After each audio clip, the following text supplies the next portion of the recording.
Have you ever had an idea you knew could make a difference, but you held back because you didn't have the title, the authority, or the seat at the table?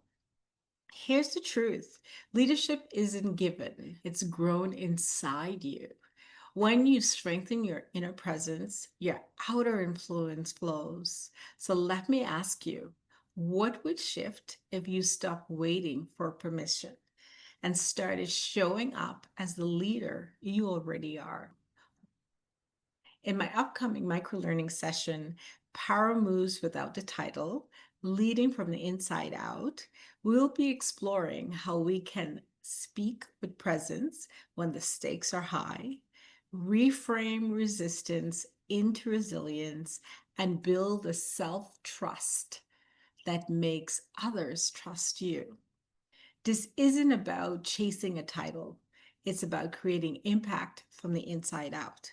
If you're ready to step into that kind of leadership, join me. Let's activate the leader within you.